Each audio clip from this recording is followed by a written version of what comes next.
So I'm a refugee myself. I wasn't born here. I was born in a refugee camp in Tanzania, in Nyarugusu to be precise. My parents free war in 1996 from Congo. They ran to that, they ran to the nearest by country. They were hosted there by UNICEF and all the charities. Yeah. And they had to wait for 14 years. And I was born in a camp, just a little tent like that. I was born there. And my parents had to wait for 14 years until their asylum application in all these European countries were accepted by Britain. Then we came here. So obviously we had to wait. Yeah. I'm sure my dad would probably be like, let's just go. Or I'm sure my big brothers would probably be like, let me just pay some guy and let's get in the dinghy and come to Britain. Yeah. But they didn't do that. They stayed and we waited on the line for 14 years. And there's some people right now waiting 20 plus years. I'm 24 years old. Okay. Some people have been waiting before I was born in that camp. so when you see these guys that come here illegally and stuff, and then there's people over there who are still waiting, well, I'm sure it's kind of disingenuous for those guys who are waiting, and I'm sure it's probably unfair for those guys who are seeking asylum but waiting in a queue and following the law. What would you say about that? That's a tricky one, isn't it?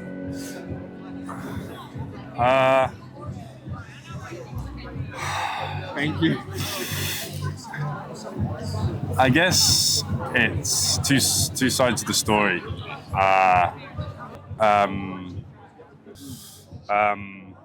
So yeah, it's a blurry line.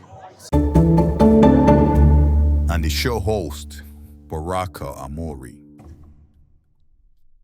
So we're here with Tom. So Tom, why are you here today? I mean, it was a day full of rain, a little bit of sun, and then cold weather. And somehow you turned up today and you're still around from the start to the end. And why are you here? And what's the reason why you're still standing here today?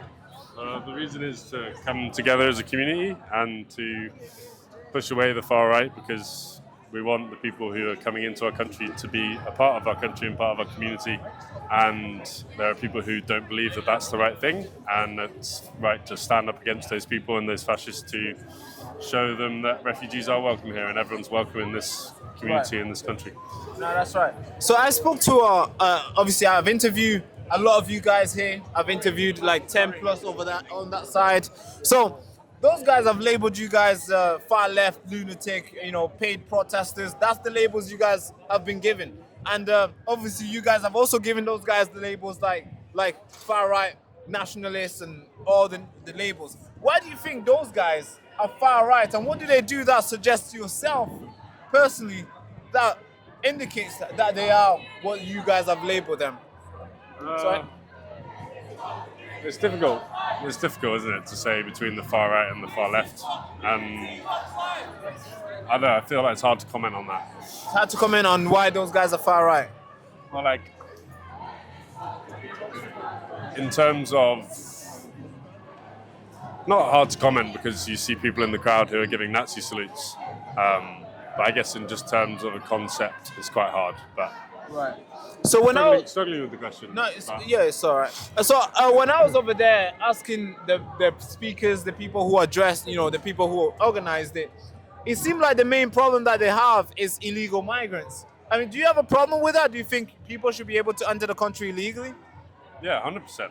Oh, so they should be coming to the country legally, like just come through? Or you have a problem with it? I don't have a problem with it at all. Oh, you don't have a problem? Wait, sorry. You confused me, bro.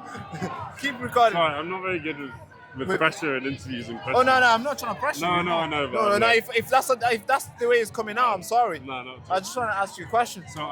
So what I think the fuck was the question again? I think that you were saying that they believe that people coming into our country as illegal immigrants, right? Yeah. They Whereas think it's like they have no choice because they aren't able to get here in a standardized way. So that's why people are trying to cross and come to our country on these boats. And they think that is a problem. Whereas they have no other choice. They're fleeing from war. They're fleeing from abuse. They're fleeing from a genocide. They're fleeing from something that doesn't make their life worthwhile. So they're looking for something to make their life worthwhile. And that's something that we can give them. So I'm a refugee myself. I wasn't born here. I was born in a refugee camp in Tanzania, in Nyarugusu to be precise. My parents free war in 1996 from Congo. They ran to that, they ran to the nearest by country. They were hosted there by UNICEF and all the charities. Yeah. And they had to wait for 14 years. And I was born in a camp, just a tent, a little tent like that. I was born there. And my parents had to wait for 14 years until their asylum application in all these European countries were accepted by Britain. Then we came here. So, obviously, we had to wait. Yeah. I'm sure my dad would probably be like, let's just go. Or I'm sure my big brothers would probably be like, let me just pay some guy and let's get in the dinghy and come to Britain. Yeah. But they didn't do that. They stayed and we waited on the line for 14 years. And there's some people right now waiting 20 plus years. I'm 24 years old. Okay. Some people have been waiting before I was born in that camp.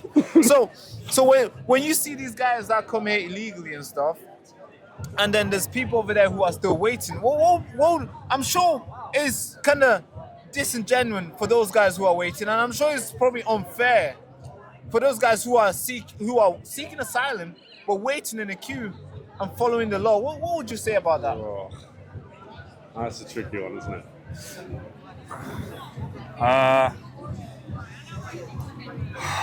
Thank you. I guess it's two sides of the story, and people have their own opinion on what they want to do.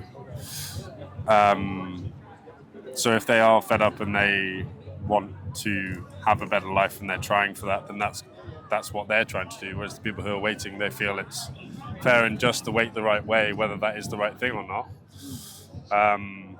So yeah, it's a blurry line. So it's a blurry line I don't know indeed. if I'm making sense. No, it's all right. It's been a long day, I can imagine. Now, I was talking about your leader on how to unite, because there's been a lot of protests left and right. It seems like there's a big division now, where it seems like there's a big line that's been drawn. I think it's been. How can you unite the left and the right? How do you think that would be solved? Because I'm assuming that's the ultimate goal, right? End capitalism. I don't know. And capitalism. I don't know. Like, I think throughout the whole of history, there's always been a divide, right? And everyone would love it to be peace, union, and joy and happiness for everyone. And that's what I want, and that's what I try and do in my life, is just be nice to people and like be friendly and welcome whoever I'm with. Be nice to them, but. I don't know, people will always be on one side more than the other, an extremist, and I don't know if we'll ever stop that because of history and because of the way that we're growing up and our views and opinions and everything. It just shapes the way that you are. To try and change that, protesting, education, using the right political systems to then make it a fair world. So that would unite the left and the right. That's in your opinion? I think so, yeah. It's like having more of an understanding of what being a human being is, I guess, and everyone, in a way, the far right and the far left, protest because they feel a sense of injustice. So an education and meaning of how we can all be together, but how the hell we get that, I don't know. Anyway, I feel like I'm just rambling on. No, it's all right. I totally get it. Well, thank you so much. You're welcome. What was your name again, sorry? Baraka, B-A. Attention. This is not just a normal t-shirt. This is your battle armor in this war against lies and manipulation and deception.